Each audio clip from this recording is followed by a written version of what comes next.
There's only about 2 more weeks left of 2020. So Derrell, when we're talking trade, where are we looking like for beef exports? You know, if we look at the year-to-date data, which is through October, we run a couple months behind on getting the data, but beef exports so far this year are down about 5.3%. You know, we struggled a little bit. We had some serious disruptions in April and May, or May and June actually, and then we've recovered since then, but you know, we're struggling. Markets like Mexico are way off this year, partly as a result of their recession and aggravated by the pandemic. So, you know, so we've struggled a little bit, but held together pretty well on some of the markets. So in regards to the other protein markets, what's going on there? You know, if you look at pork exports, we're up about 20% this year. That's driven almost entirely by China, who is still trying to make up for their protein deficit after, you know, losing so much swine production from African swine fever. And so we've seen tremendous growth in that market. Broiler exports are up about 4.2% so far this year. And again, a lot of that is actually due to China as well, who is, you know, China is importing proteins of all types.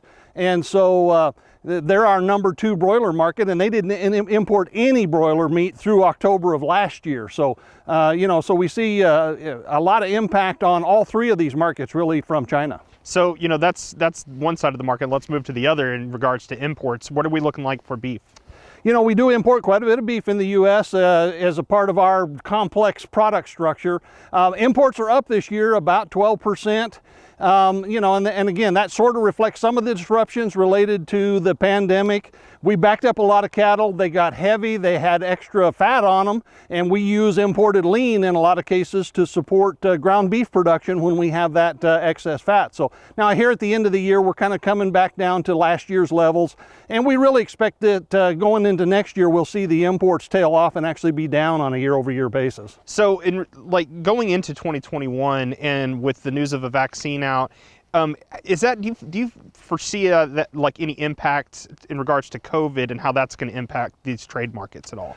I think it will. You know, it is a global pandemic, and so as we get the pandemic under control, working our way through 2021, I think we'll see these trade markets stabilize a little bit. There certainly has been some significant impacts and disruptions in 2020. It'll take through, you know, certainly through the first half of the year, but I do expect to see things stabilize and look a little bit stronger as we get into the second half of 2021. So, you know, finally, before we let you go, what about the live cattle markets? What do you expect that's going to happen there?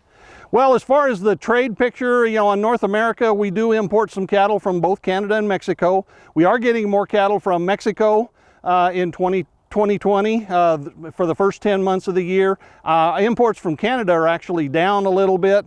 You know, it's more or less a normal flow, but again, the Mexican situation pretty seriously aggravated by the COVID situation. They're down on importing meat from us, but up on exporting cattle and beef to us. All righty, thanks, Derrell. Dr. Derrell Peel, Livestock Marketing Specialist here at Oklahoma State University.